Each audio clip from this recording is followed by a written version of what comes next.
Today's ARC talk is called ARTERRITORY, Reposition, Reconfigure, Reanimate. And today we have two ARCers with us, Linde Ex and Pol Taverne. And I have also invited Maddie Leach from Gothenburg. And I thought this would be an interesting pairing because they each work with imagining being in spaces from different ways and trying to reimagine how territories might act and what they might do through their different projects, which they will talk about themselves. And just to briefly introduce them, so Maddie Leach is an artist from New Zealand who is currently based in Sweden, where she is senior lecturer at HDK Valand.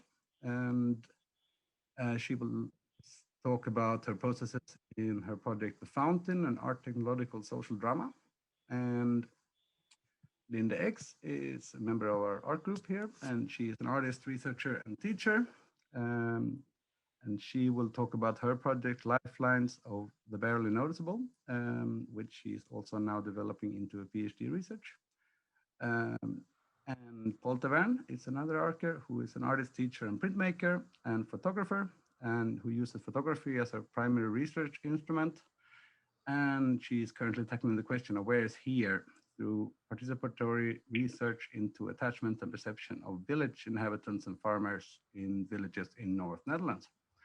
And I am Hannes Andersson, and I will moderate this discussion. And if anybody wants to say something, they are very welcome to raise their hand. This is being recorded, and it's also being streamed to Facebook. So if somebody doesn't want to be visible, they can keep their cameras off. If somebody's watching this on Facebook and would like to be more active in the discussion, they are welcome to join. And without further ado, I will pass the word to Maddie. Thanks, Hannes. Hello, everyone. Good morning. It's nice, concise group of people. So it's nice to meet you all. Greetings from Gothenburg. Okay. Share screen. Wait. Okay. I was going to keep my thumbnails open as a sort of visual cue, so I keep myself on track. Can you see the main image reasonably well? Yep. All right, fine. So as Hannes said, I'm talking about a project that's brand new, really, and started last year in a very sort of formative way as an application to a public call for research applications. And this project was one of the successful applications, so somewhat to my surprise, actually. And I'll talk a little bit about what that the process is that we're following. So I'm working, I'm the project leader, and I have a responsibility in the project for, I guess, an artistic perspective. I'm working with two colleagues as well. My colleague from HDK Valand in Gothenburg, Dr. Mick Wilson, and I'm also working with Professor Lars Henrik Ståhl, who works in the School of Architecture at the University of Lund. And so this is the name of our project. It's called The Fountain, an art technological social drama. Which is this technological social drama is a quote from an email. I was in correspondence with someone and I pulled out this great phrase. So the project really came about. It's something that I initiated, and I had, you'll see the object, the fountain object that the project centers around shortly. But I'd had this particular public artwork in the back of my mind for maybe a year or so, and there was, I mentioned, there was a call for research funding under this title here, Designed Living Environment. In Swedish, it's Gestaltad livsmiljö, which, as I understand, sort of doesn't really quite translate effectively, but designed living environment, architecture, form, design, art, and cultural heritage in the public environment. And it came about from in part from, on the left here, this report which the Swedish Public Art Agency was tasked with producing by the government around what they've called building related public art. And a sort of mandate to approach an area of cultural heritage, particularly around public art, that has been commissioned in relation to building projects. So the public call for teams came through this quite sort of extensive, you'd say, collaboration between the Swedish Research Council called Formas. This is the first time that Formas has actually included artistic perspective in their research calls. And they are working with Public Art Agency, the Swedish National Board of Housing, Swedish National Heritage Board, and ArkDes, which is the National Centre for Architecture and Design. And I've just got, this is the next bit is the only sort of dense piece of text I'm going to throw in front of you. But that report that Statens Konstråd, the Public Art Agency, was responsible for, using this particular term, building related public art, as opposed to just public art in general. It's just useful to go through that. For their purposes, they've defined it as art that's commissioned or purchased for permanent site-specific installation in public, but particularly attached to a 1% rule, which I'm sure most of you would be familiar with in terms of the building of public and state government regional buildings, where 1% of the construction costs is assigned to commissioning public art. And this report sort of speaks of this urgency, actually, which is interesting, for the conditions of preserving building related public art from the 20th century. So there's particular period in the Swedish welfare state where a lot of this work was being commissioned and produced through the 20th century. They also note that here I've just singled out that these commissions of this type of public art, they've noted as specifically linked to issues they call democracy, education, and norms. And they're calling it a new field in the sphere of cultural environments and, I guess, in heritage thinking. And also, I just thought it was interesting that the report mentions that as a result of that 1% funding towards public art commissioning, that they say that there are 1,600 building-related public artworks that have been commissioned by the government, along then with municipalities, regions, and the private sector. And just to put in your minds that one of the things that's most interesting to me is, I would say, it's really what I would very loosely call it's not the glamour end of public art. It's these, in some ways, these are these sort of more everyday spaces where these works are somehow attached into a built environment, parks and plazas, swimming pools, libraries, schools, city halls, railway stations, bus stations, hospitals, prisons, defence facilities, government offices, power stations, malls, and shopping centres. So that's the sort of context that this project sits in particularly. So the fountain that I'm interested in is on the campus of Linde University. And there are two fountains. I'm just going to show you. There's two fountains that we have to distinguish between.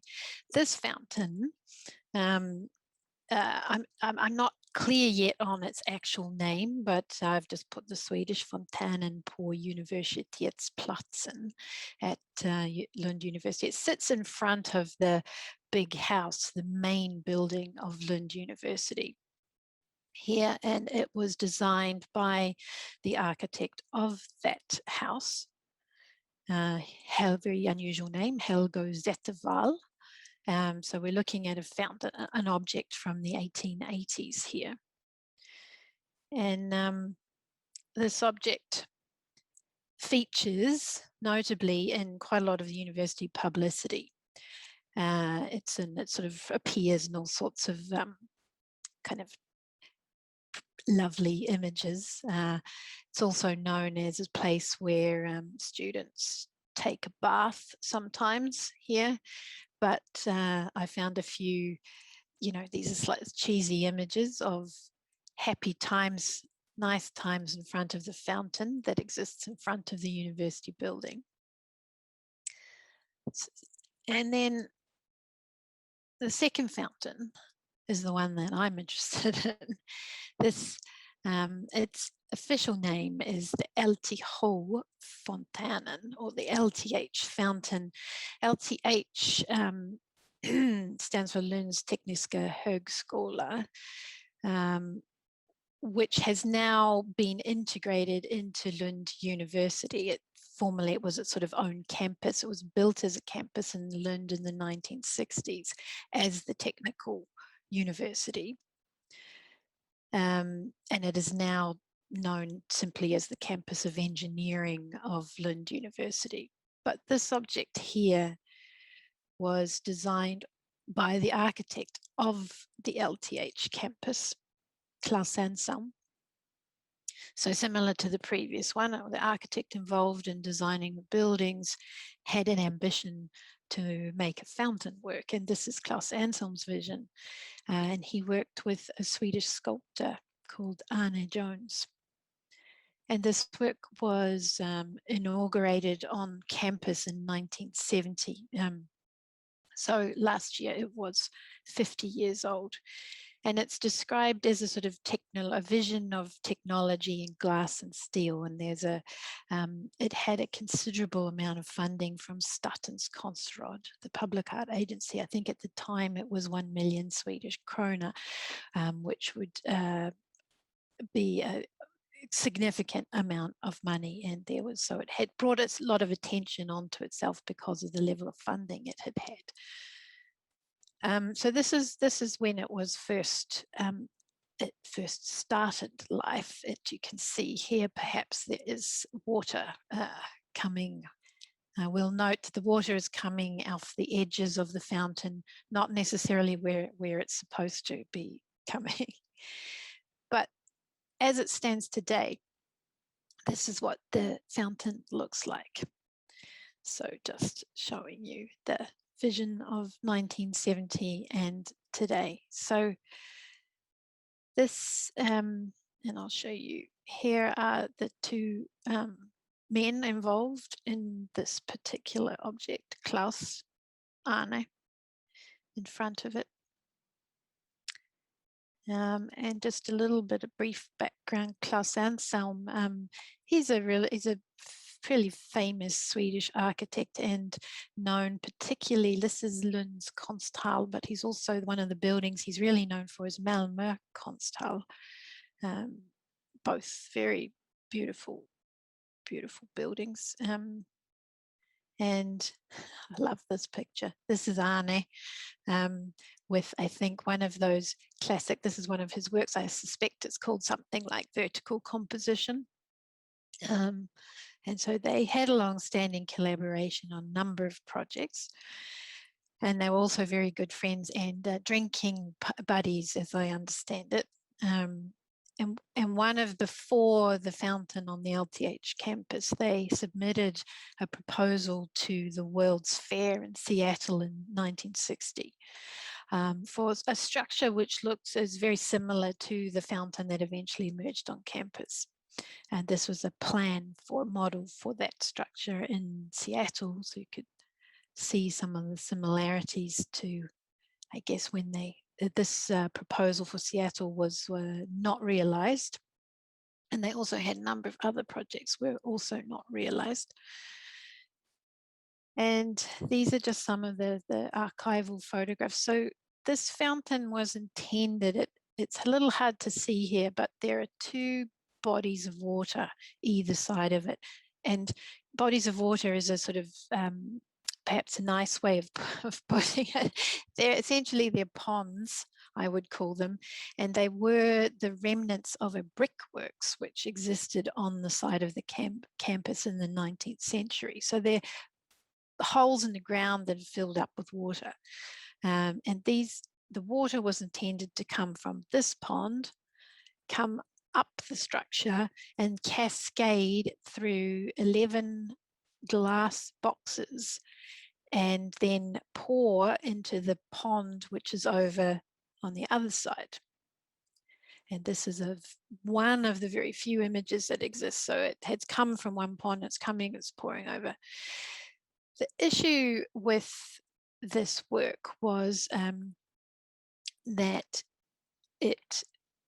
essentially the sort of urban myth is that it worked for about half an hour in its 50-year lifespan. So there was this immense kind of effort to achieve this vision of art, architecture, engineering kind of coming into a glorious object. They did several test drives. I think this might be a photograph from the test drive where the water pours. But as you can see, it starts leaking as soon as the water turns up, gets pumped up into the work. It features in and out of newspaper articles through its, especially through the 1970s, 80s, and 90s, where so I love this one, fantastic sculpture, but it doesn't work. Sort of catastrophic emptying automatically of the glass boxes. It has this name. It has several names that have been given to it with tongue-in-cheek names, but it's often referred to as Laxtrappan, which means the salmon staircase. So there were criticisms of, as I mentioned, of the level of funding, the fact that it was delayed in its launch, that they faced these issues where it would continually leak. When it was windy, apparently, also there were miscalculations around the way that the object would move, and water tended to be sort of thrown over anyone who was passing the object. So it was sort of, I've discussed it, it was sort of deeply unsatisfying as an object, as a fountain object, and in a sense, it actually it basically came to constitute a significant failure.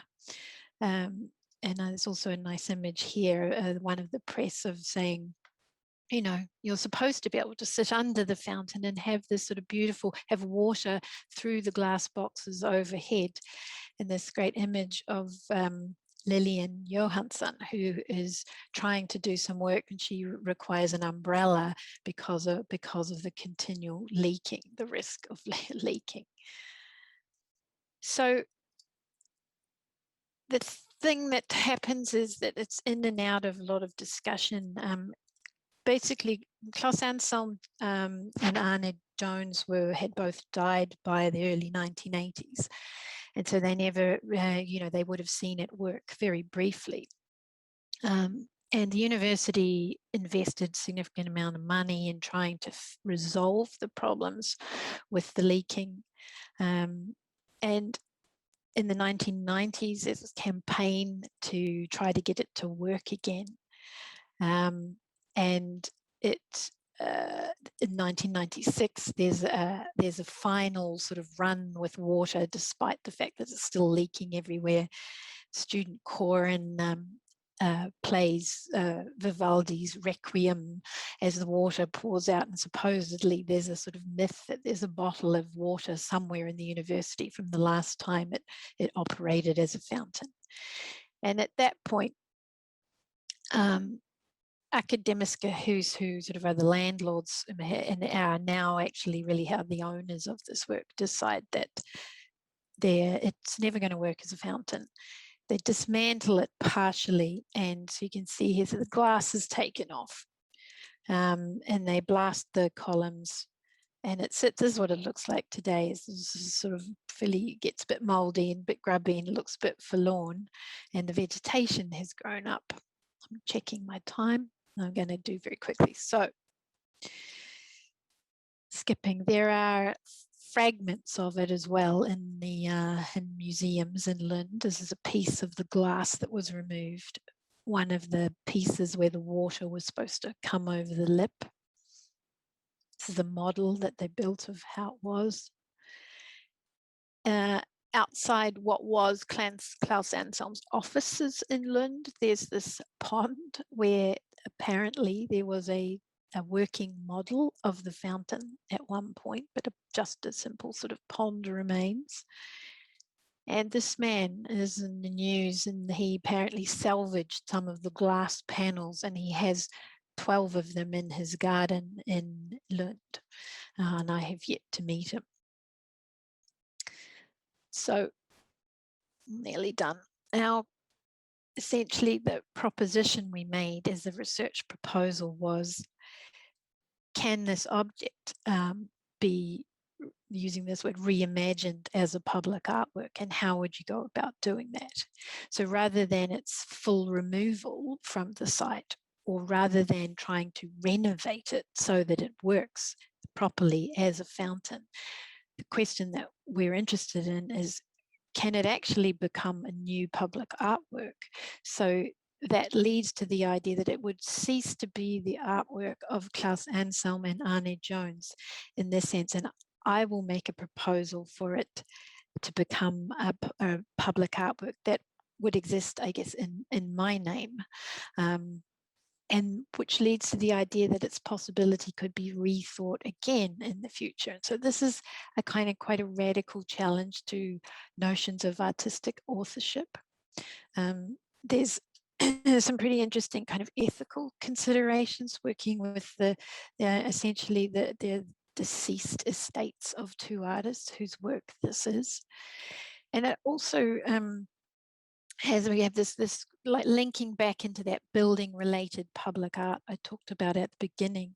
This is an example of building related public art that's essentially been in this kind of dormant, half disassembled state that has in its own way has come to sort of, it has a deep irony, I would say, in the fact that it's on the campus, it's in front of the mathematics and engineering buildings.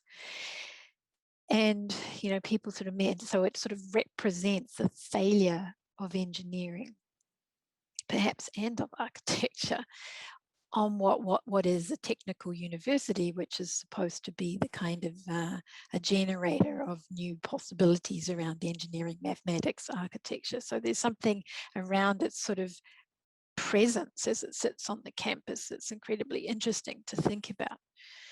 And the last question that we were interested in is the one about duration. And that really raises this idea of how long should objects that are in our midst, that are placed as sort of as public artworks, how long should they exist for? Or in the question, or how long could they exist for? So this is unusual in the fact that it didn't, it's been there for 50 years. So is it something that continues forward into the future? And if so, how does it do that? And that is around this idea of, all of these questions are leading to, I guess, knowledge and the thinking of the commissioning of public artworks, and specifically public artworks such as I mentioned in these places like universities, parks, shopping malls, plazas, airports, where there are questions of care that I think are really interesting to think through. And there's a sort of, it's like, you know, their ongoing purpose, their maintenance, of course, but their role in the places in which they exist. So that's what we're hoping to be trying to think about as the research unfolds. And I'll just, my last slide is there are, I wonder if this is going to let me do the link. Yes, it is. There's a link I can post in the chat to the Statens Konstråd have just made. We just made these short videos which give details on all the projects which are operating under this Gestaltad Livsmiljö project. We still, sorry, Maddie, to interrupt you. We still see the interface of your. Okay, I'll stop. Maybe I'll just stop that share and then I will share again. Here we go. Yeah, I'll put this in the chat. So there's these little videos of everybody speaking about the various projects that are within the terms of thinking through public art, architecture, cultural heritage, urban planning. And then the other link I'll put in is really the sort of currently the public face of our projects, very in a very sort of germinating state is a blog called The Fountain as well, which I'm just beginning to make posts on, where I'm using it as a way to sort of compile my thoughts around things that are emerging, sort of characters that are developing in the project as well, in my encounters and discussions with people around it. So that's one thing, that's where it can be followed.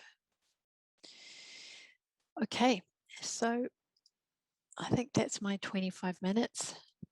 Whew. Yeah, thank you so much. It's a very interesting project. I think let's talk about it afterwards. Yeah, absolutely. Yeah, so then, yeah, we just pass directly to Linde, I guess.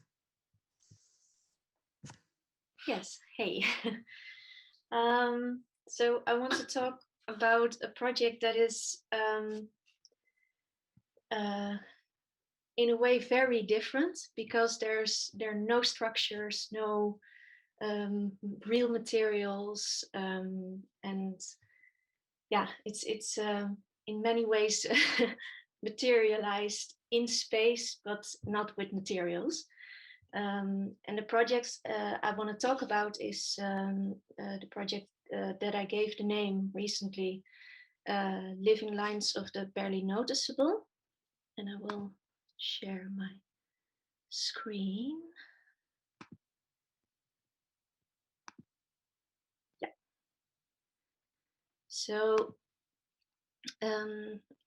this started with an experience that I had while doing another project, which was called Attempt to Understand the Field.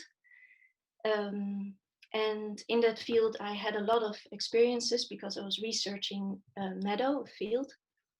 But one of the things that stuck to me after the project was seeing flying insects. And I saw how they moved and how fast they were and how light and how difficult to understand also.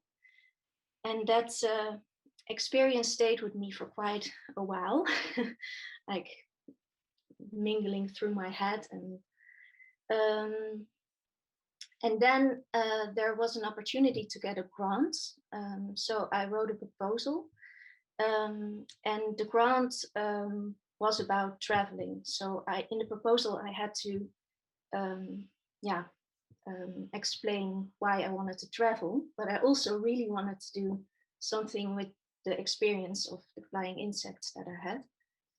So I found a scientific paper that was in that time all over the news, a lot in newspapers, on the evening news.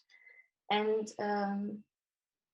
it was about the decline, the severe decline of insect population.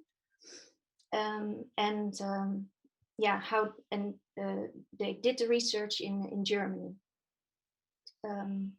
And I thought, okay, this may be a nice hook for my own experience to and the travel element that I had to put in the proposal. So and besides that, for me, scientific research outcomes are for my work often very important, because they are for me a way to connect like personal experiences to broader ecological urgencies or issues. So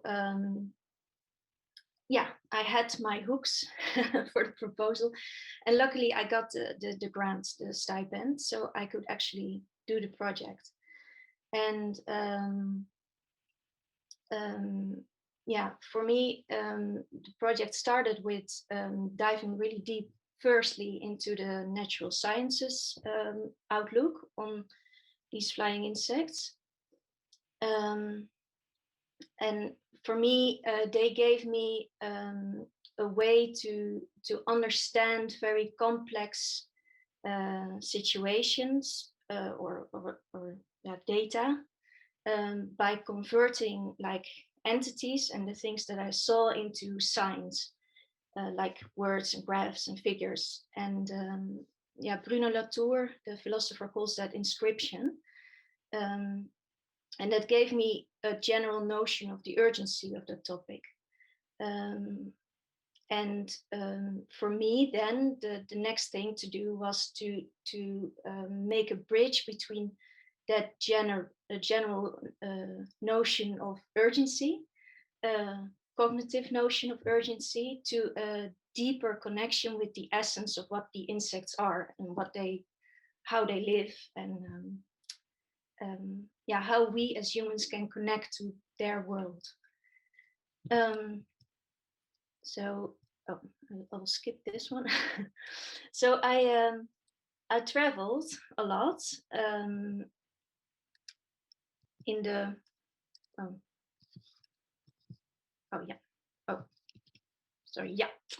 to a lot of places in Germany. So I had a time window in the Corona when the borders opened, and I went to a lot of places.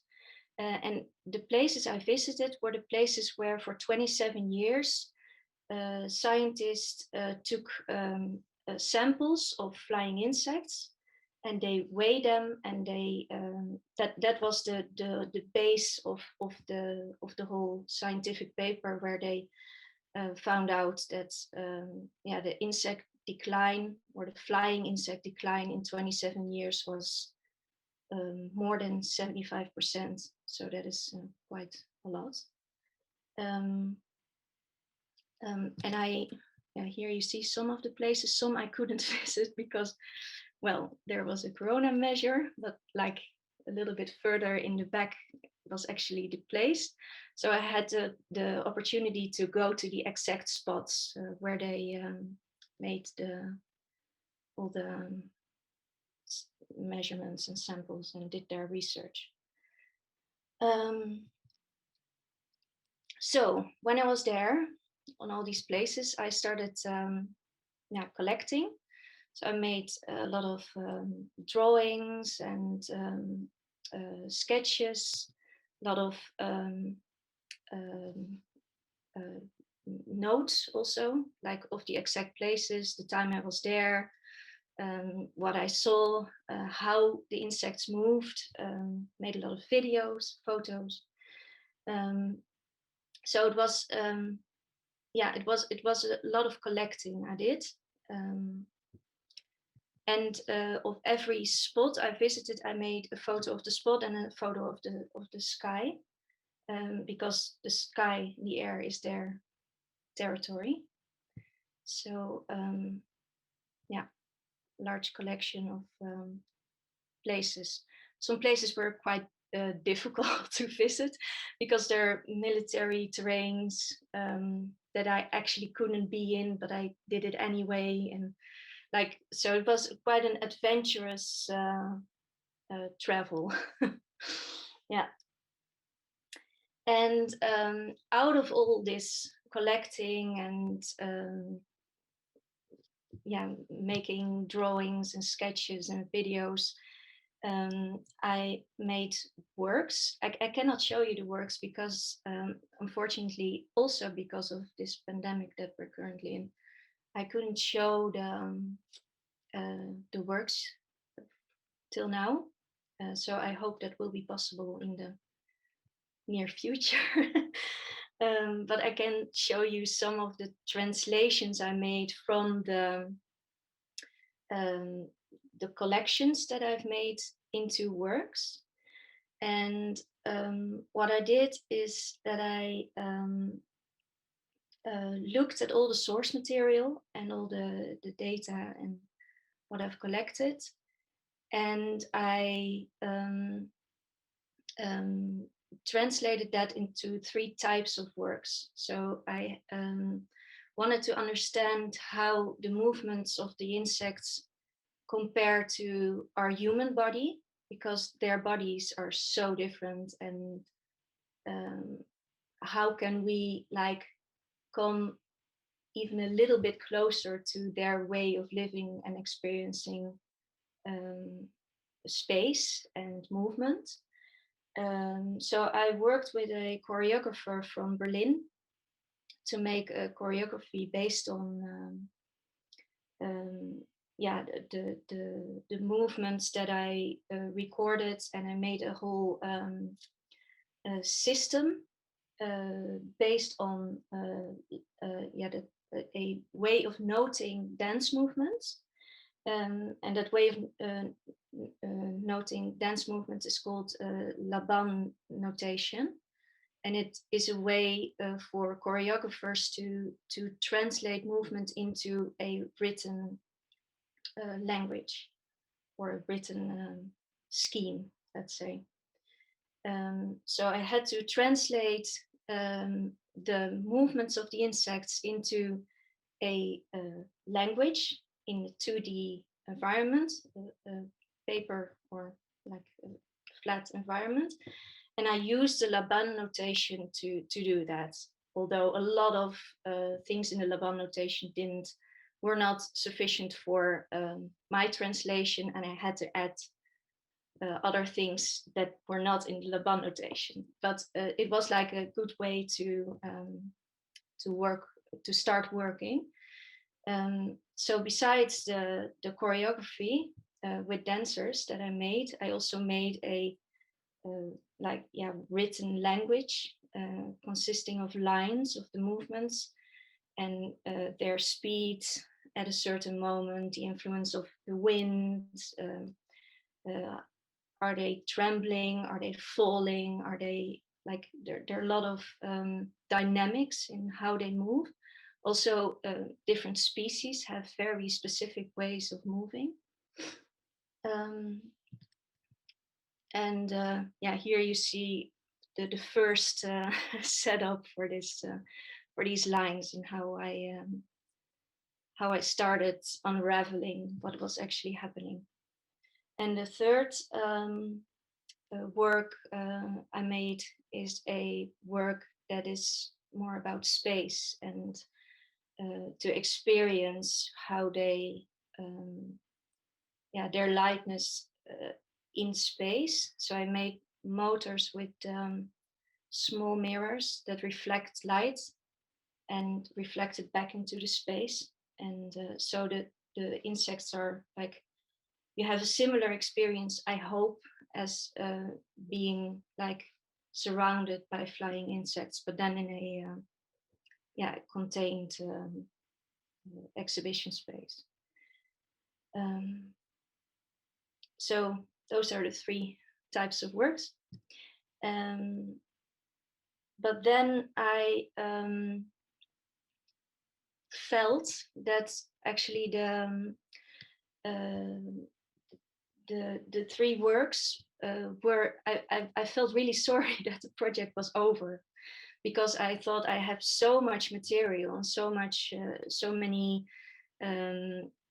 things I still want to figure out and want to explore and want to show also to public, and maybe want to work with the public, with an audience.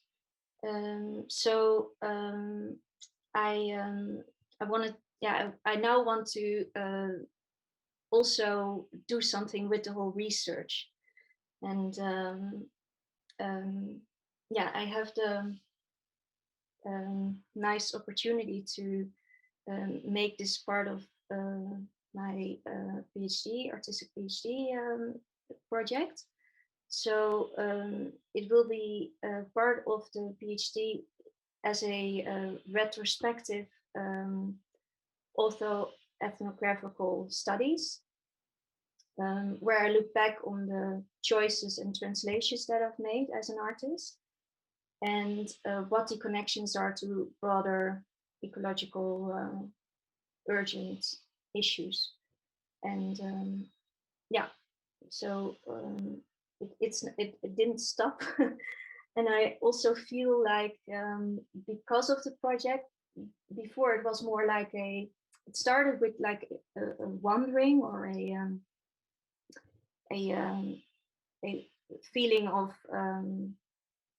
curiosity when I saw the insects, but now I feel because of my lived experiences with them and the movements I try to understand in very different ways, I feel like it has become part of me in a way, because I also, for example, in the field, in the places that I visited, try to understand their movements by mimicking them with my hands or with my body.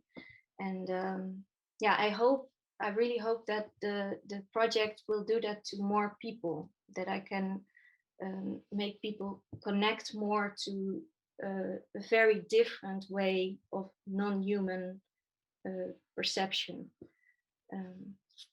So yeah, I think that was, oh, this is another one. They're very difficult to make videos from. But now and then you see one, and yeah, there you saw one, right?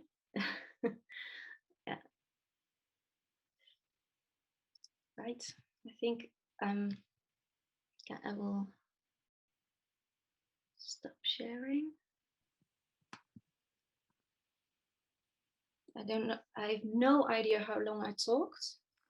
No, I think it's fine, but Yeah? I think we're good on time. Yeah. Okay. Yeah. Thank you. Yeah. Yeah. Should we just pass directly to Paul? Yeah. Okay. Okay. I don't have a slider presentation, so I'll just walk you through it.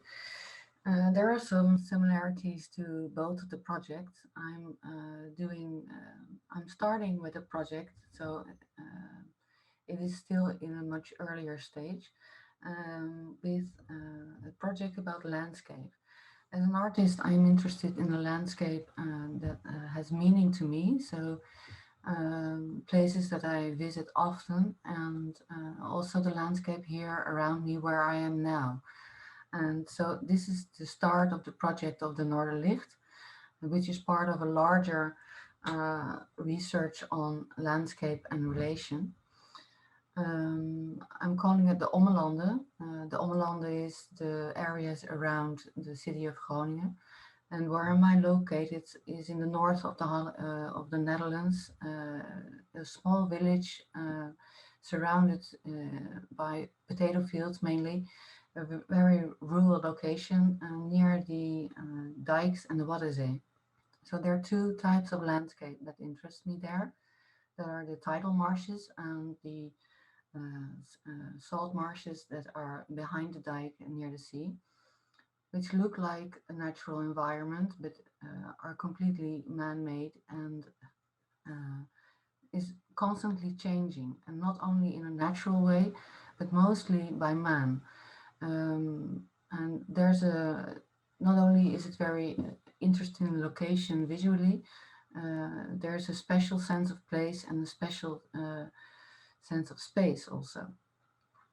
When you turn around on the dike, you can see the real land, and that's also under constant change. It is makeable land, it is rural land, and there's a lot of debate about it now. It is where I live. It's part of a pilot where they try to change farming ways and start discussions with farmers, trying to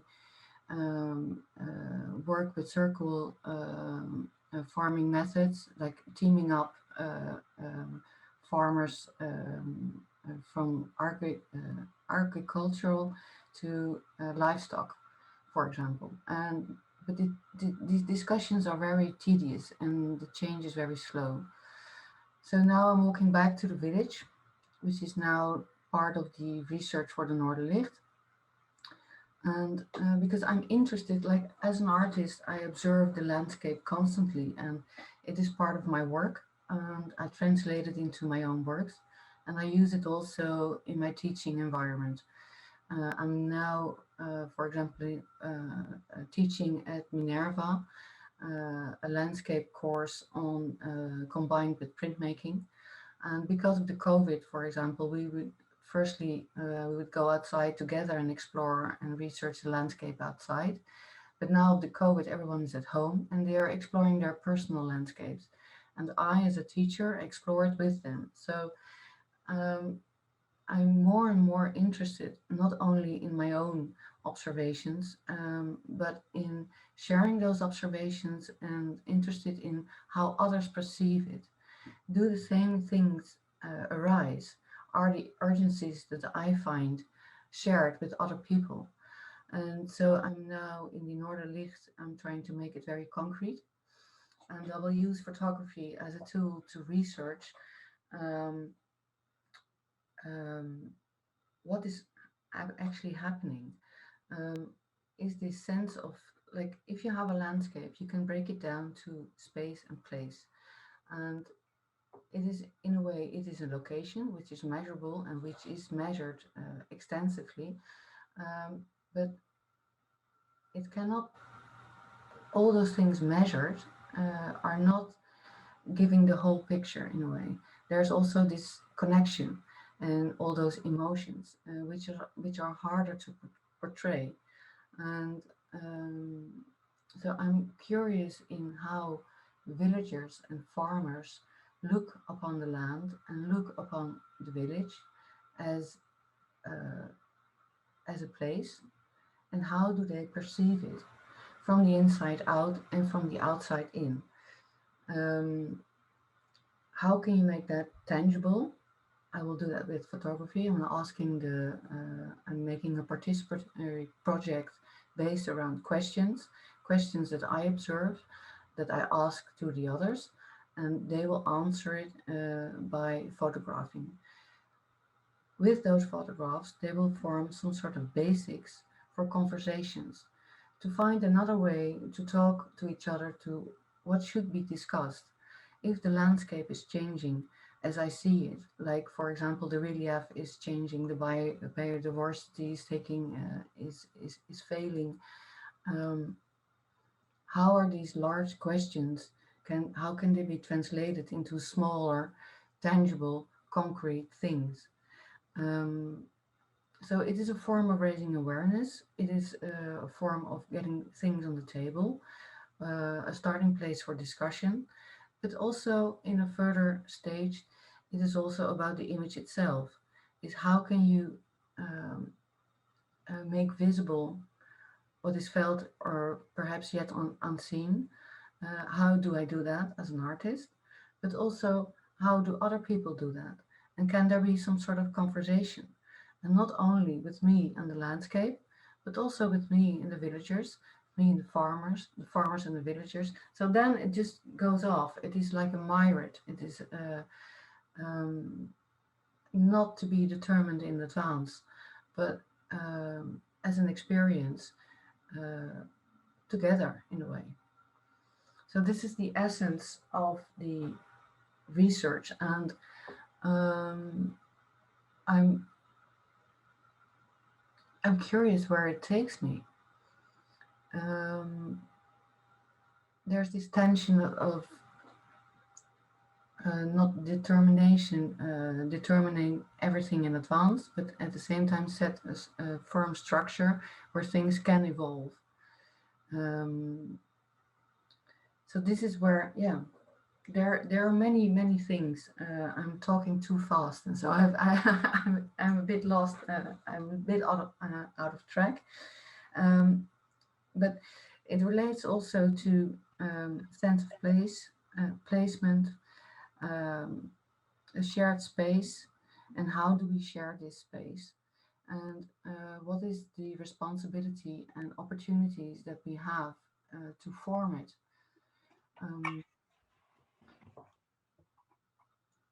So I think I'll leave it at that first. I have a lot of questions on how you could go about it. I wanted to be open from the beginning, and I think that in a later stage where we can discuss together, new questions will arise. Okay, Hannes? Yeah, sure. Yeah, thank you, all of you. I think there is some definitely interesting overlaps. Should we maybe take a 5-minute break before we have a discussion? Make a coffee? Yes. Yeah. Okay. Then see you back soon. So people are starting to pop back in.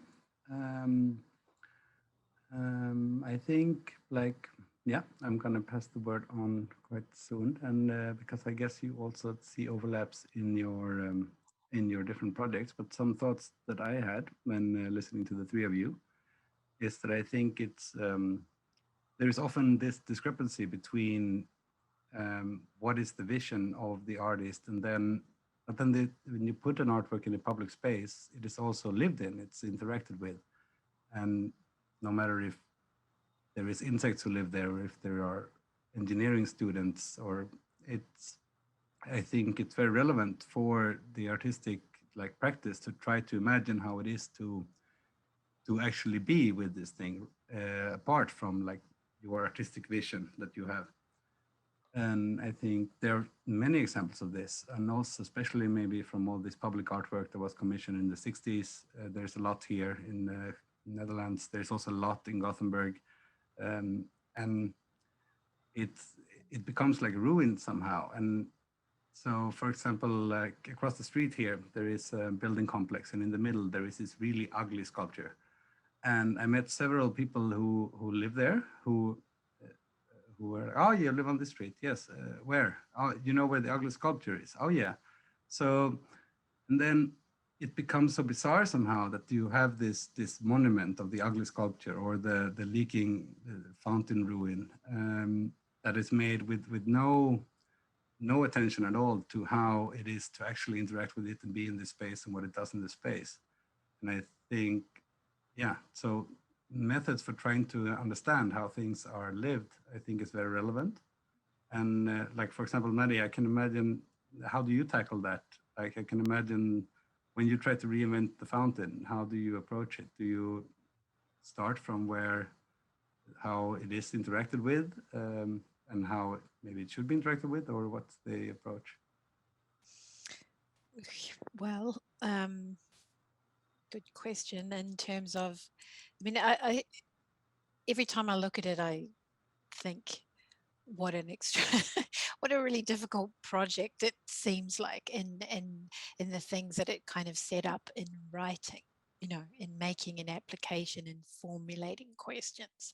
It seems there's a lot of possibilities, and I think most people who sort of hear about it can recognize that there's something really kind of tough, I think, in the questions it's asking. And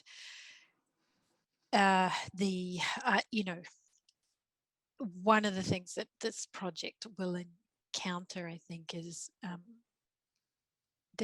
or already has encountered, is there's a sort of there's a group of people in Lund who would essentially think that to honor the fountain is to get it to work as a fountain, and that is the ultimate kind of aim of any sort of approach to it. So the desire, it has a lot of despite the fact that it exists as it does currently for a certain generation, and it is, it holds a kind of desire. There are people in Lund who say it was on, I think it was August the 16th, 1996, this magical moment happened where this tremendous occasion of seeing the fountain work. And if you haven't seen it work, you don't know the experience of this work. Which is obviously a very different situation from if you're a student or a staff member on campus, and you walk past this kind of skeleton that, of course, is one of those objects that's in plain view, but sort of unseen in many ways now. So I think that the sort of desire to sort of fulfill a vision sits in contrast with the what are the possibilities to rethink that vision. And of course, I mean, I guess we're speaking about a moment of, we're in the late 1960s when this work is designed as a moment of high modernism. It also, as I understand, and the other interesting thing is that, when I started thinking about this work, I guess I felt myself to be in somewhat of an antagonistic relation to it. Like, there is a problem, it is a problem, its vision is a problem, the men who made it are a problem, the whole modernist vision is a problem. All the public sculptures that were commissioned largely to male sculptors is part of the problem, and I sort of found myself sitting there. And then lately I've thought, what if I really try to be sympathetic to the two artists who made this work? I mean, what was it that they were actually trying to do?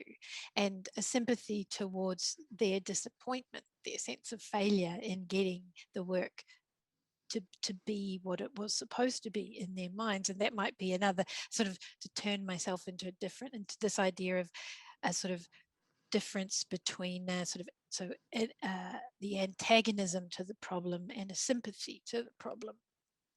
And I think that that's quite to negotiate that as an artist, I think it's really important. So that, and there are, I suppose I was thinking with Linde and Pol, that there are also those things where you recognize there's something problematic into which one intervenes or arrives, and then but there is also this idea of this sort of sympathetic stance towards just noticing something in the first place, noticing and I've been thinking about this between, and as I was listening to the three of us, I thought that actually what seems really common is something to do with what is the role of the artist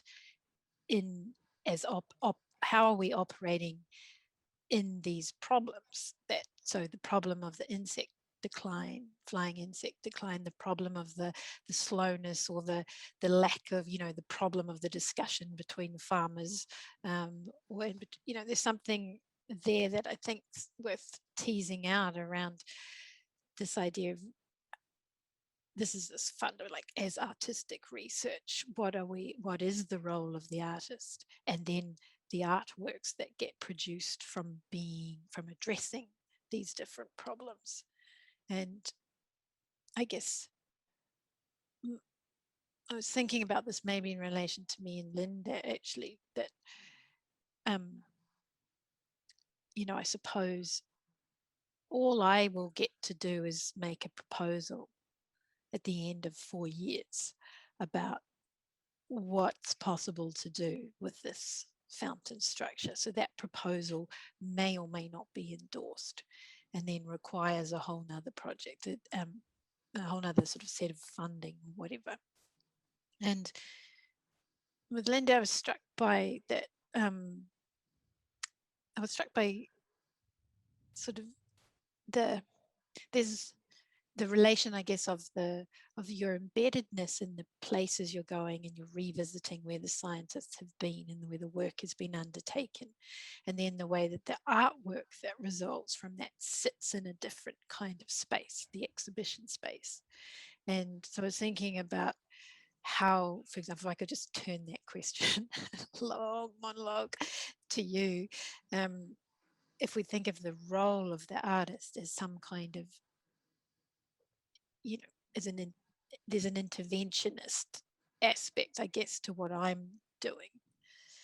Do you see any of that? And so the core problem that you responded to was this loss of flying insects in certain environments. And I was thinking about, how do you see the relationship of what you're doing and in relation to that sort of original problem, I suppose, as some kind of response. And you touched on this when you said the project's not finished. I came back to it for my PhD, and I just wanted to hear a little bit more about how you see, the role of the artist and the artwork in relation to the thing that has set the whole kind of project in process. Yeah, yeah, yeah. That is exactly what I felt. What I do a lot when I work, if I look back on other projects, is that I see something, or I collect and I observe, and then I translate. So you translate into form, or into a new a new product, maybe, or a new experience, or that is what I did in this project too. So I had the whole research, and then I translated. And I think the process of translation and the process of collecting was, for me, very helpful to understand, to come closer, or to understand a glimpse of what it may be like to be an insect, or to connect to their world. But the viewers in the exhibition room have to go from only the translation that I show them, and that is I struggle with that, and that is probably why I think it's not finished, because I think I want people to also understand the whole process of translation that I've been through, but also maybe to do it themselves, to have themselves these experiences of translating.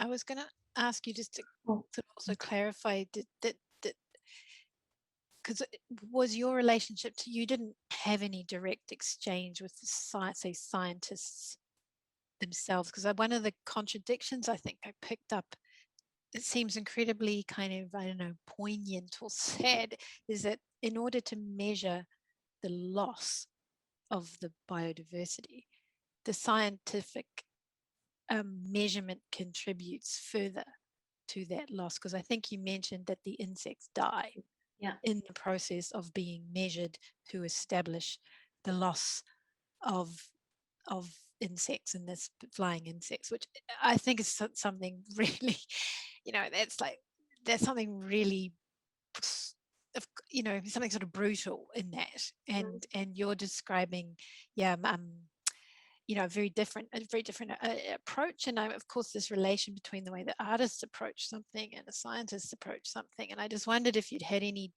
direct encounters with the scientists themselves, or any exchange over email, or When I started the project, my first thing that I did was to contact scientists. So I had quite some conversations with the scientists who did the research. Unfortunately, I wasn't able to contact the people who did the field work, because this paper was picked up globally so heavily, so intensely, that they just don't want to talk to people anymore. It became too much, because most of them are just amateur, like amateur hobbyists who are interested in bugs, and they helped with the research, but and they did that for 27 years, which is quite interesting. But I did talk to the people who did the research made the paper in Nijmegen, and I talked to people in Wageningen who study insect flight movements, and the way they do that, which is also a very interesting take on how scientists look at it, is that they have this glass box, like a long glass box, and they put they, as far as I know, they mostly work with bumblebees because they're big and easy to follow.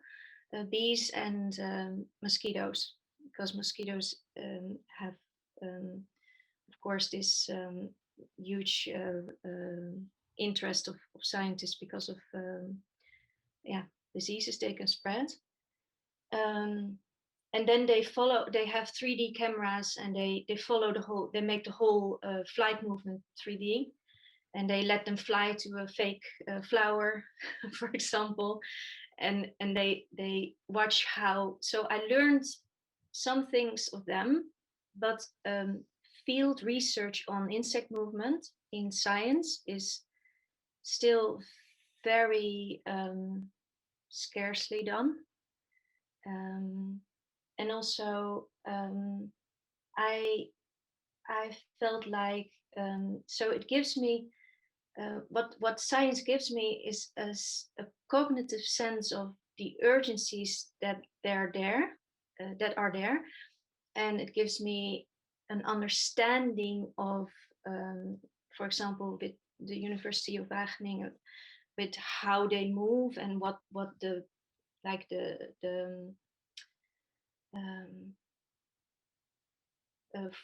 formal aspects in that movement are, but to really understand it, I think that is where art comes in, because you don't have an emotional connection to it, because it's all about data or about a 3D flight movement on a screen, or it's not a felt experience. So I do feel that there's a job for us to bridge that gap between the cognitive understanding of a problem and the felt experience, or the understanding on other levels of a problem, or of a life, or of a perspective. I think in that way I understand it, and I think we can be translators, but I think the role also of the participatory part can be interesting in that. Like, for what I'm interested in is not only my role as an artist, but also how the other can see, and to bring others into it, into a shared project, to in a way to replicate perhaps this experience and share this way of connecting as we are used to as artists, and see it as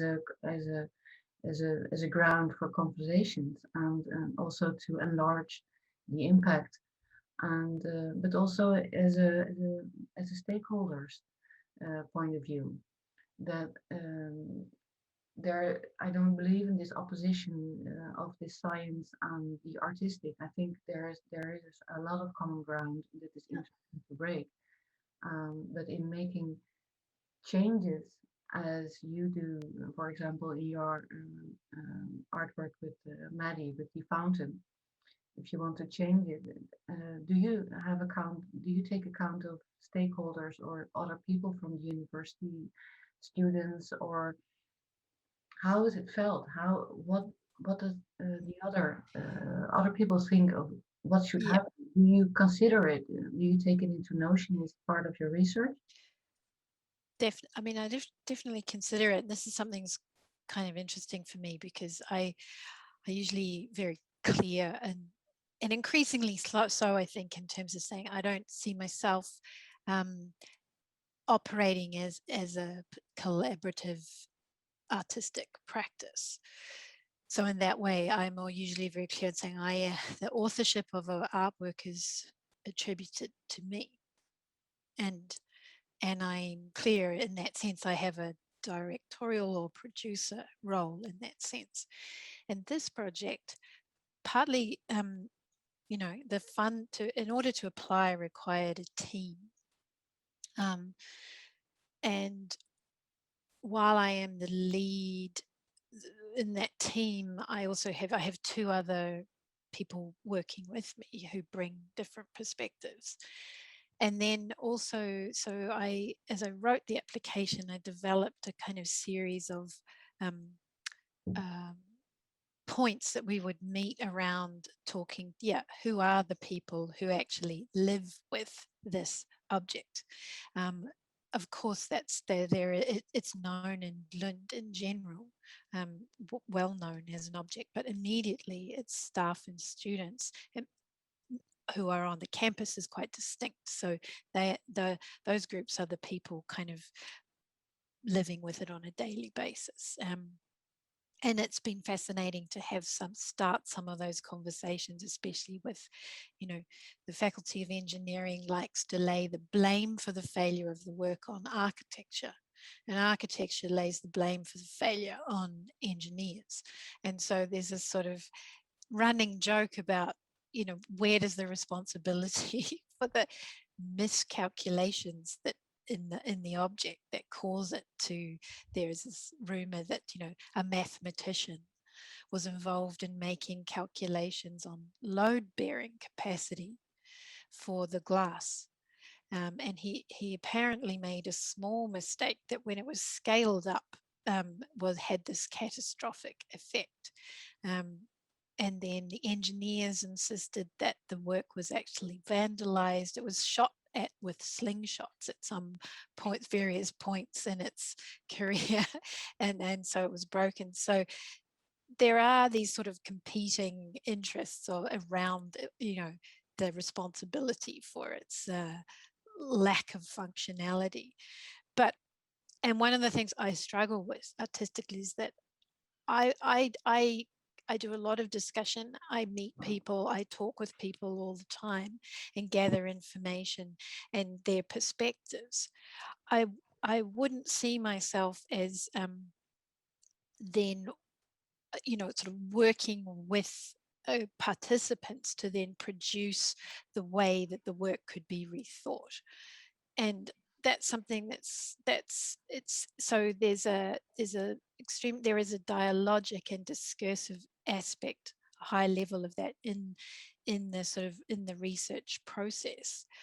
But it's not something, I guess, and I'm thinking about this back in relation to your project, where the sort of direction of the work is is collectively discussed, and and decisions are taken as to what will be proposed. I still think that will be something that I will do, and that's to do with and I will have certain sympathies and sensitivities to things, and there will be other things that I will not have, and that will be that's a part of the process. So I don't,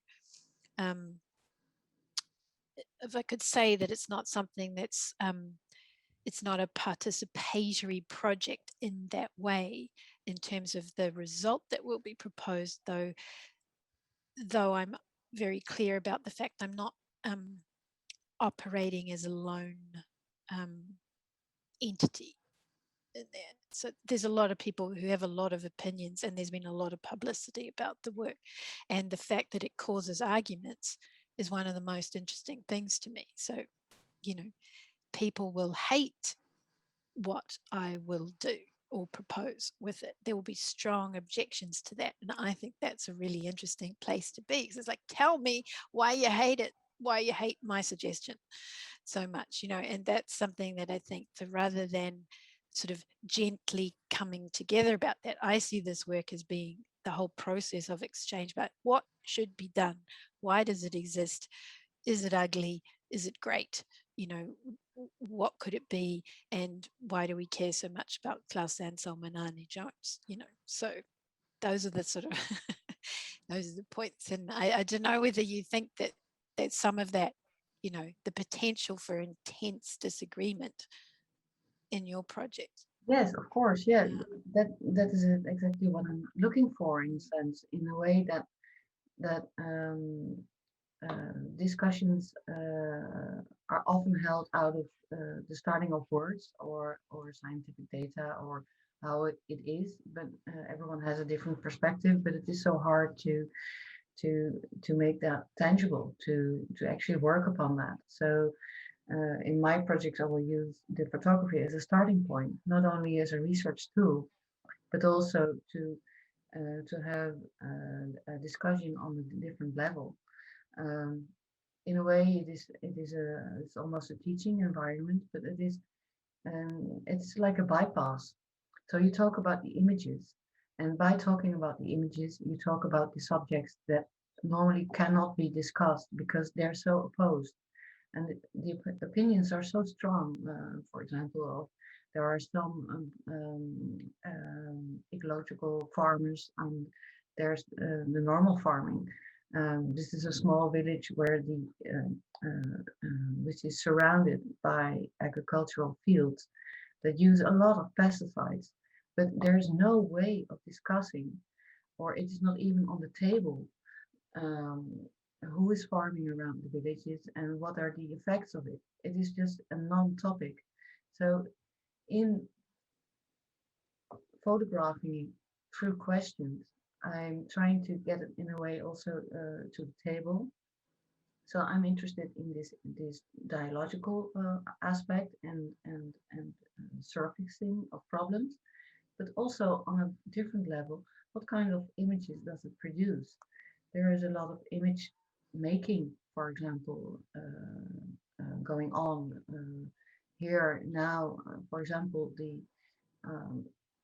urgency of space and peace and quiet is become very attractive. Where first this was the middle of nowhere where no one wanted to live. It's poverty stricken. There's nothing there. There are no shops. It's like a dead end. And now it is the place to be. What is the contribution of images, and what happens when people who live here actually make the images of the place that they are in? Are they different? So that also is a way of talking about the images and getting it into art also. How does art come to the table? That's also something for you, Linde, is how, in a way, you translate it. You have these observations as an artist, you translate it into art. With what comes next out of that? And I think Augustine has his hand raised for a long time. Do we want to bring him in now? No, I didn't see it, sorry. You're muted, Augustine. No, he's just muted. Sorry. Yes, I was saying I have a question for Maddie, but if Linde wants to ask this question and then I jump in, or no, okay, then let's pass to Linde for now, and then we get. And then I'll ask the question after. Yeah, thanks. Linde. Sorry, I have to I have to recall I have to recall the question now. No, it is the dialogue between the urgency, and that is also something from for Maddie, and it is for you. So you have this urgency and you have this art making. So there's this going back and forth. Yeah. Yeah, I think I did a lot of community art projects, so I feel like I'm a little bit experienced in that. Yeah. And it has a lot of advantages, like what you are saying, that you get a lot of perspectives and that you have the discussion and that you see way more than that you will see alone. But it also has the downside of getting somewhere in the middle, you know, so the end result or the presentation will be like it doesn't have enough edge, or it doesn't have enough artistic quality maybe. Yeah. So I think as an artist you have to yeah, that is a very nice balance that you have to keep between the world and the in my case ecological urgencies that are there, and social uh, um, problems or constructions that you're working with, and that you really also want to involve in projects. You don't only want to show, at least I don't want to do that, but also you have to keep that artistic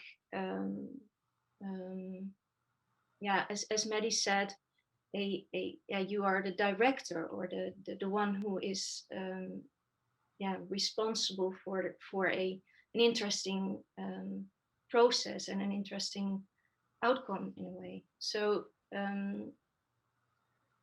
yeah, that is like I feel like you have to be aware of not letting projects end up in a only a discussion forum kind of thing, and yes, oh, everyone can join and it's so happy, and you know, it must also be artistically relevant or interesting, or yeah, or yeah, have an edge, or maybe be very controversial, or that can also be an outcome. And yeah, that is I think that is maybe what we're all struggling with a little bit, because it's you want to balance that, huh?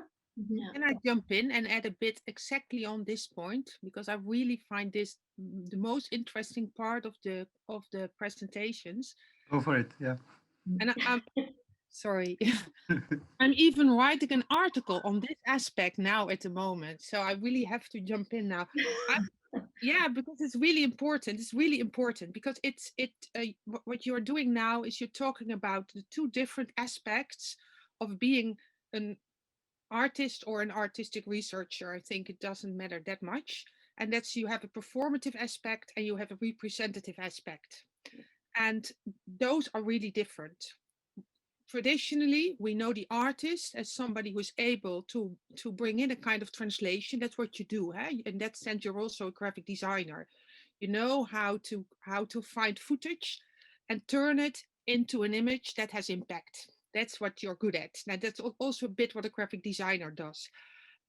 In that way of working, you are communicating something. You bring it in and it's the image and you hope that somebody else will get touched by it. That's something else than the performative aspect, because in a performative aspect, you are somebody who is acting together with others. And maybe you create a floor for it, or you create a setting in which it can take place. And in that sense, you are, how you say that, people are having the kind of experience in the acting that is kind of similar to yours. But those are really two different things. And I think it's really difficult for artists to bring them together. Yeah. Yeah, that's also the challenge, because yeah, well, I think well, also because I think it's very important that you understand that these are two different dynamics, and maybe we can't bring them together. Maybe either you choose a performative aspect, and then and that's also what you do, Paul. You bring in people to make the images themselves, and then it's what Hannah Arendt says. It's about acting. But acting is something else than making an artwork. Yeah. But it's also about acknowledgement. Together is really difficult. Yeah, but okay, sorry, Lola. No, I'm sorry, Agustin, you're also leaving, but it's so interesting. But I think it's also about our perception and changing our perception, because I believe artists have been doing this for a very long time, but it's not being acknowledged within the art world or art perception. So it's not one or the other. It's about embracing and acknowledging these practices as new practices that have been happening for many long time already. Yeah. And in that sense, Ronchier is interesting, because if he would talk about, for example, in this case, Linda's research, he would say it's really a political act. Because what you are doing is you are bringing something into the perspective, or you bring something, you bring iets in beeld, you're making something visible, you're making a kind of public appearance for something that is not acknowledged. So your work is to bring the insects, not, and I don't think it's about having empathy or sympathy or identifying yourself with the insect. I don't think that's the thing. I think the thing is that you connect, you bring them in our world. Yeah, that is and exactly ask them to connect with them. Yeah. And in that sense, I totally agree with what Lola is saying, that that's such an important gesture, and also a very political gesture, and a gesture we need at this moment. Yeah, but then it can be going alongside. I think that is a variation that I'm thinking of for my project, is so that there's this performative side, and there's this side track where I keep on my own track and making my own art, and then perhaps bringing it in, finding the discussion, seeing what are the different perspectives of the group, of the people that I question, and my own. So there can be conflict, and there can be perhaps my images are completely unreadable, or they don't find a connection at all. That's fine, but then it doesn't get het wordt niet verwaterd. It doesn't get mixed into something that is neither art nor research nor something. So I think perhaps that could be a way of keeping the edge and getting it onto a different level. But isn't also like, I mean, art is such a big pile of things, right? When we say art, we mean so many different things. Yeah. And because it's not necessarily a polar relationship on a 2D linear scale, right? It's a box, it's a 3D thing, and you might make art that is intended to have an impact, but it might produce aesthetic or performative aspects of it, or you might make art that has a performative intention, but it might produce perspectual changes, it might produce political interactions, right? So I think it's two different things, right? What do I try to do as an artist? What is my drive? Why am I doing it? And what is my intention? And then what does my artwork do? Which also then ties back into this that we talked about before, that maybe I'm a sculptor and I have a vision and I put it here and people don't like it. That's fine if that was my intention, but if it wasn't my intention, it's good to think about, right? But I don't think it's a polar relationship. I think it's more of a... No, I think it is something that it's more like an engine. Like if there's it can actually fuel it. So it is not an opposition, but it has to be fueled by your own observations and passions and the things that you're concerned about, and then you put it next to each other, so you can see where the contingency is. What happens when it will get fluid. Yeah, and maybe also if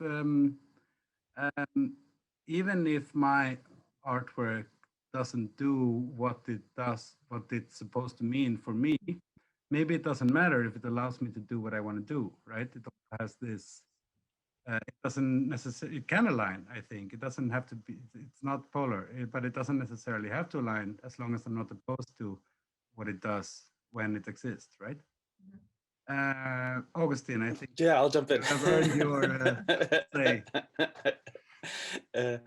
Yeah, well, I mean, it actually, what I wanted to say connects a lot of what we were talking about, which I feel sprang from Maddie's question of what the role of the artist is. And looking at Maddie's work, not only this fountain one, but I also heard the concept album, Hannes showed me that he did. And but what I found, which I like a lot, is that there is a sort of irony or tension, or even maybe a little bit of black humor in the fact that all these problems you talk about, that you approach of society, you find this spaces, right? Like this kind of conflicts in a way, this fountain that should work, but is there. And in a way, I feel that what it also does is that you're like acknowledging the impact that other acts have also, like political acts, individual acts, and how they echo and the effects they have on society. And you bring also art and its impact kind of to this same table. And I find that tension super interesting. And you were saying, okay, you're doing this research and in 4 years, maybe you get the possibility of doing this funding. And then I was really thinking a lot about this word that also Anke and Hannes mentioned, which is impact. I think maybe the big question is, what's the impact of artistic research? Maybe like in more traditional art, you have a better and easier answer to this question. And I think that to define the role of the artist in artistic research, like understanding better the role, the impact of artistic research. And my question was a bit to you, well, what's your experience in all these projects regarding this? Because you speak a lot also about how people react to the, yeah. Yeah, I mean, impact's it's that word that's coming into the whole qualitative assessment of research, isn't it? And moving to having to demonstrate impact. And I think that's an incredibly complex arena, and one that probably, can be quite an uncomfortable space for artists, because, on what terms are we discussing the notion of impact? So, for example, in the fountain project, I guess there's a certain understanding, I suppose. I think the project was selected because it aligns with something that the Public Art Agency and the Swedish Heritage Board are already starting to think about. What do we do with these, several thousand public objects that are, the government has tasked us with developing, certain regulations for their care and maintenance around. So I think in a way it was lucky in a way because it was selected for that purpose. This project has, I think, the relatively safe zones of, we'll have a symposium in 2023, there'll be written outputs, there'll be journal articles, that but to me, of course, the most interesting possibility lies ahead of going, is it like to make it possible to say the artwork is no longer authored by these two artists, it is now re-authored. I think is like, if there's any possibility that can happen, I think that's the most exciting place for me. So the question of impact, we will be answerable to having produced certain outcomes in the form of very conventional outcomes, texts and a symposium and a proposal. Whereas on the other hand, I would, just flipping over to this project you just briefly mentioned, the Grief Prophesy, which had a vinyl album as an outcome, as a part of the Gothenburg Biennale, that was produced as an issue of, say, 400 copies, that was going to be publicly dispersed for free from a local record store, that was suddenly sort of stopped in its tracks through a copyright dispute. and has now kind of entered a whole new sort of territory. Its impact, you could say, on one hand, is very limited, has very limited reception because nobody has a copy. Most of the albums sit here in the boxes behind me. But on the other hand, it has a quiet kind of, there's certain knowledge of it. There's certain, I would say, like the fact that there's a single test pressing of that album that somehow turned up on Discog's website, which houses this massive online database of available music albums to buy, and it turned up there being quoted as being it's being sold for €100 or something, and it's been quoted as being sort of rare as hen's teeth, and it's moved into a kind of status there, very small territory, but there's something about going, how do you consider that in the notion of impact as opposed to much larger kind of effective? Yes, it did what it was supposed to do. So yeah, I'm very interested in those, as you can understand, in those notions where something, I guess, fails to achieve the expected impact. And the fountain certainly does that, but there is some residual, some impact, something that's much more, perhaps more sort of broken around it, that I think is possible to work with. And anyway, that was the question around, I think this idea of impact, I think, needs to be really contested, I think, in discussions of artistic research. So we're not simply accepting the terms that are set for considering impact as being broad dissemination, positive take-up of artworks, impact of where the artwork has failed to achieve what it set out to do, or where there's absolute disagreement or discord around it. I think it should be, to have fundamental disagreement around an artistic project produces very interesting impact. And I think we should constantly remind those who measure our impact of that point, if that goes some way to answering what you're asking me. Maybe, but it's, yeah, this very sort of and it's about the registration of impact, isn't it? Like the where that happens, and that can be quite modest, but that doesn't mean it's sort of somehow sort of without impact.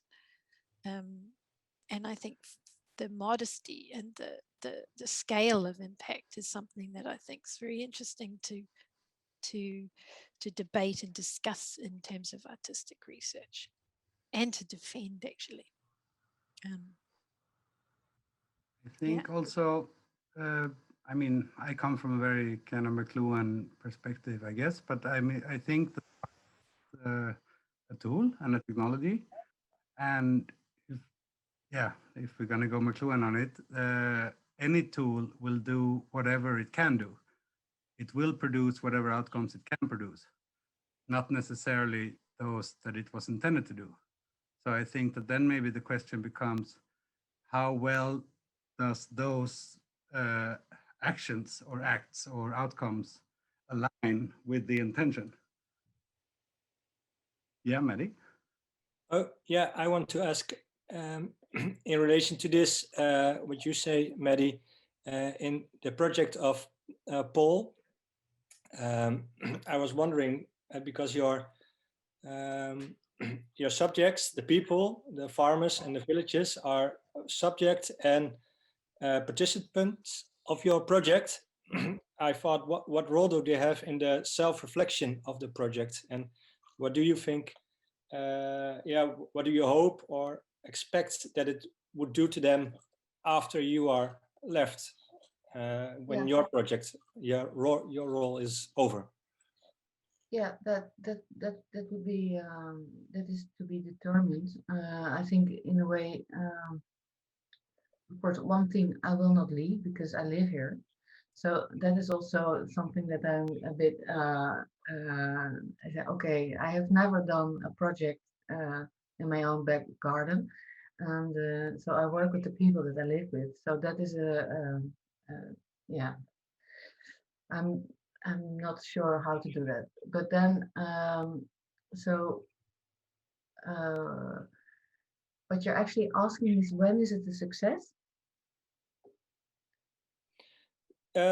Maybe a success, or what are your expectations? My expectations, in the sense, are is that I think there can be different outcomes, many different outcomes. One of the lines is, for example, past, future, present, and then one of the outcomes will be awareness and bringing, finding a new coherence. And so that could be one of the outcomes. Another outcome could be a visual statement about the sense of place that is not only done by me, but shown by the participants. And so can you produce another kind of imagery that actually reflects how people feel and see their surroundings? And what would that be? What kind of imagery is that? And how could you, what, yeah, so that could also, that is something that I'm hoping for, to find diversity, but also quality, perhaps, and what is then that quality? And another outcome could be is a kind of ownership and responsibility, taking on the site and on the place. So there are many different levels and different outcomes that can be measured in different ways. Mhm. And a fourth path in that is also is the I'm leading it and I'm steering it, but I'm also leaving a door open for it to go completely AWOL, and to see where it takes me, because otherwise I will be only performing a set of rules, and I'm not so much interested in that. So it can lead to a number of things, and then there's also this, there's an urgency and there's a need for it. For example, there are different agencies and that are actually calling for stakeholders, and stakeholders I find a very strange term, like we're in this gigantic business, and so so I would even want to question those terms, and so it can go in many different directions. Because yeah, because I'm also interested in, I'm also working with the same landscape as you, and a bit of the same subjects, I would say, but from an idea that we are not in the landscape. So your subjects are not in the landscape, but they are actually the landscape. Yeah. People, and I was thinking, how do the people themselves come back in the works? So they make the works, but are they also coming back in your work, for example, or are they? Yeah, there, of course, there's this inside outside. Are you in, are you out? Is the land, and this is of course where the landscape where it's concerned. It's a big part of it because it's makeable, and but there's this distinction of this measured land and the measured outcome, and what are the characteristics, for example. And I'm curious about how others perceive it. Am I overcomplicating it? Am I over theorizing it in these notions of sense of place, of generous loci, of all the things that are concerning the landscape, or like how landscape architecture comes in, and how is it felt? So then it becomes much more phenomenological. So yeah, it is a topic. Thanks. I think Linde was first of the hands I see. Yeah.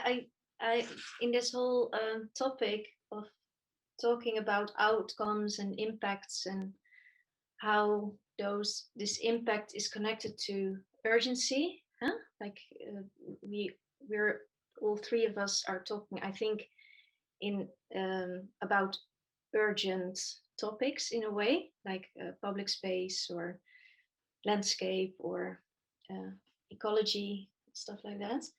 And I wanted to bring in a term that Timothy Morton uses, and that is weirdness. And I think because the topics are so big and so like, yeah, the impact will always stay difficult to measure because it is urgent, you know, what you're doing, and the whole connection to that is urgent. But what the urgency also has in it is weirdness, like the whole ecological problems that we're now facing are very strange, very weird, very hard to get our head around. And yeah, I really like how that idea of strangeness or weirdness can connect to art projects, because Paul, also you said like the stakeholders don't understand the stories, but that is I think the what we have to do. We have to bring in that weirdness because it is not logical. It's not really easy to understand. So yeah, maybe that is also sort of an answer to look at impact or outcomes, to see it not as a thing that has to be like something that is usable, but maybe it can just only connect it to the weirdness of the urgency of the topics that we're talking about or working around. Yeah, so then that could also be a measure, like in how much does it disturb? Yeah. And I think the impact is always a difficult thing in the sense that either you when it's owned by us, by the artist participant, then it's coming from the inside, and I think then it can be felt and can be discussed upon. But when it's asked for, like in your case, Maddie, when it is required, then impact becomes it becomes much more connected to accountability, and then it's becoming more problematic. And I agree that use weirdness as a criteria would work really well. I was going to sort of like thinking of impact and weirdness, two keywords for the day. I was going to kind of maybe come back to Anke and the idea of performance, and think about that. Actually, you know, also in some ways I think about impact and weirdness is the performativeness of artistic research in itself. So I feel very aware of building a narration of the research that it starts as soon as I start to speak to someone I'm having a discussion with about the project, and I've become extremely aware then. So as an impact or as an arrival into an environment, such as speaking with, I don't know, professors in engineering at Lund University. So I arrive with my questions and my thinking around this object. And so there is this idea of a sort of more modest impact, or a sort of slight kind of like it's like this catalytic possibility that you bring. And then the narration of the project becomes a performative act that is repeated. And I see myself doing that. So across each project, I've come to recognize I am performing the research and the project. I'm performing it now. I performed it this morning when I decided on the images I was going to present and how I was going to speak it. And so I've become really interested in that it's not in no way is it sort of a pure space in that way. I am performing it as soon as I arrive on campus with particular interests in mind and a persuasiveness to bring others with me. And I think that's also something I've been thinking through in my own impact, my persuasion to get others to sort of believe with me. I think that's really interesting that artists, this is something we do. Yeah. Can I shortly respond? Yeah, I really love it what you said. I think that's the essence. I think that this is kind of the crucial aspect around impact. When people talk about impact, they think in a linear way. They think about there is this end product and then there is this impact. And what I argue for all the time is that there is this sensibility in artists that they kind of measure impact with every act. And I think it has to do with the fact that maybe also people who are not artists, but okay, I'm studying artists. I'm really interested in how they deal with things. And what I personally love about witnessing what artists can do is that they are totally sensitive for the thing they provoke, and that they're also totally open that it can be something else than they expected. And even if it is something else than they expected, then they are gracious, because then it means that something is happening. So thank you for that. So I'm just kind of re-articulating it in my own words, but this is I think this is the essence of how we should talk about impact when it comes to artistic research. And it also has to do with the performative thing, because that is also the difference between thinking linear, thinking in I make something and it has impact, and then etc. And the performative is that you understand that it is an ongoing process which never stops. Exactly. Good, thank you for that. Exactly. Thank you, Will. Maybe I will quote you in my next Please, article. you're welcome. Okay, I lower my hand again and I mute myself again. Yeah, I think we are, it's 11:57. Does anybody want to have a last comment or question? Or all art is performative. Henry. Hi, it's just a comment really. We're all grantists at the moment, or certainly I am, because I can't make anything, I can't exhibit anything. And during the last 8 months, writing applications, trying to think about what things, what proposals I need to touch on, which box I need to tick. I found myself, when I have received funding, being burdened with the fact I've actually got to do the thing and not really liking the thing I've got to do. And I think then I was thinking, well, where is the art here? Like, is the art trying to tick or trying to bring these two positions together just to get someone to agree to something?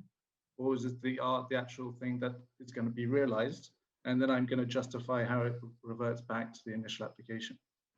I'm not sure. And I think the application might be more interesting than the actual work itself. And maybe that could be its own art form. Maybe the best art piece is the application. Funny. I've been thinking a little bit about in relation to PhD stuff, Alain Badiou's concept of fidelity. And it's very interesting I've been thinking about that.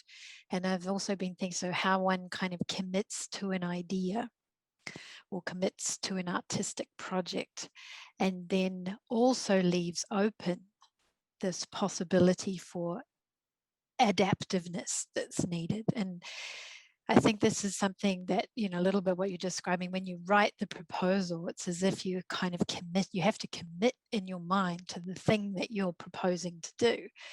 And then there are obstacles, diversions, things which will arrive, and also which potentially can alter the course of what you're doing.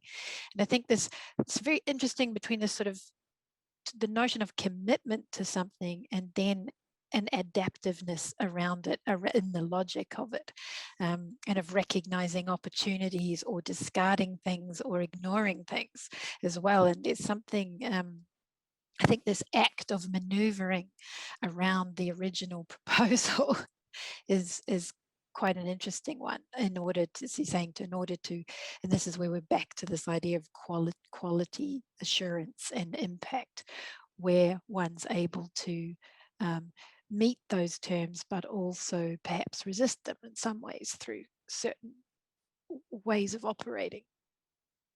Yeah. It can be, it's got to be a sort of, one has to see it as a kind of the liberating potential to move, to go, yes, I met the terms of what I said I was going to do, but I didn't necessarily do it the way I said I was going to do it.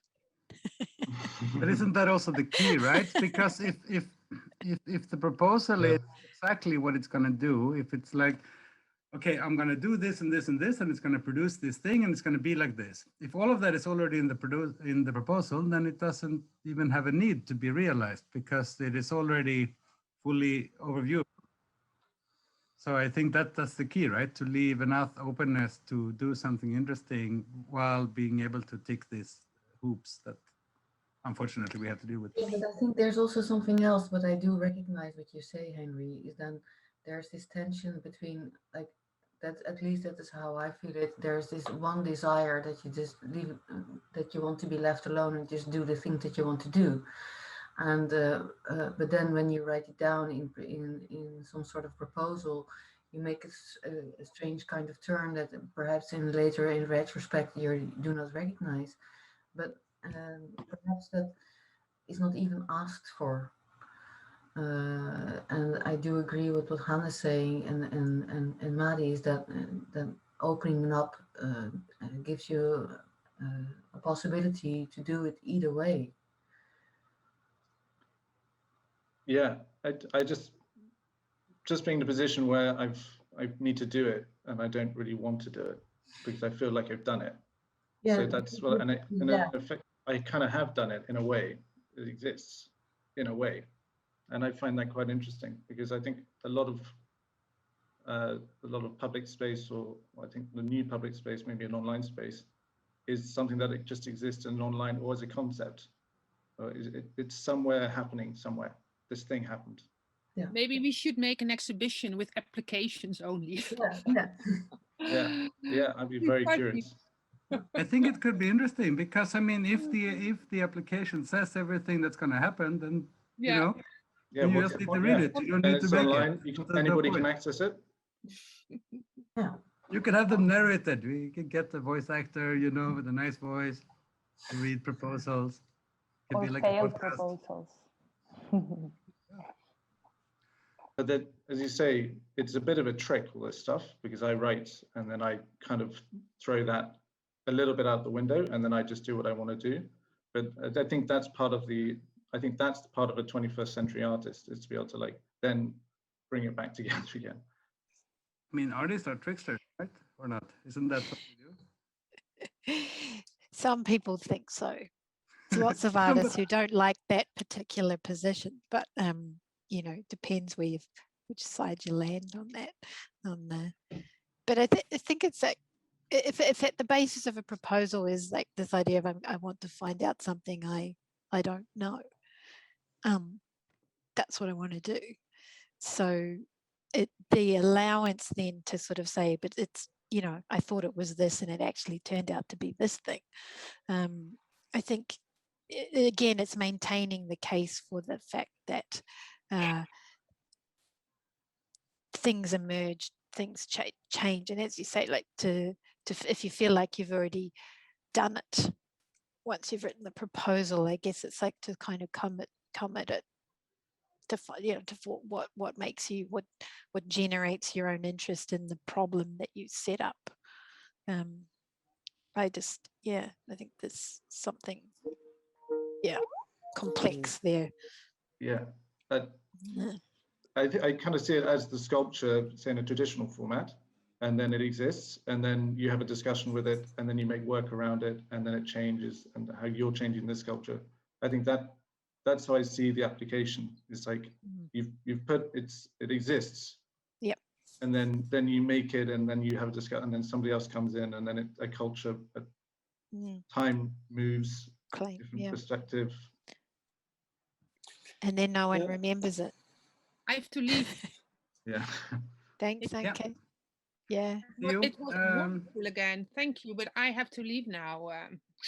yeah, I think we're We're done. closing shop. But thank you, everyone. It's and thanks especially Maddie, Linde, Paul. Yeah. Thank you. Very nice discussion. Super nice discussion. Yeah, thank sure. you. For Nice to be in a non-Swedish environment, different kind of vibe from you Dutch people. And it's good. People are more willing to just throw stuff in, maybe. Yeah. Yeah. It's a little bit more direct here than in Sweden. Sorry, Hannes, there is a Swedish person in the room. I should. Yeah. Yeah. No, but you're right. I mean, Not very it's I Swedish. think in general the kind of cultural framework here is a bit less careful about other people's opinions and emotions. Somehow. Yeah.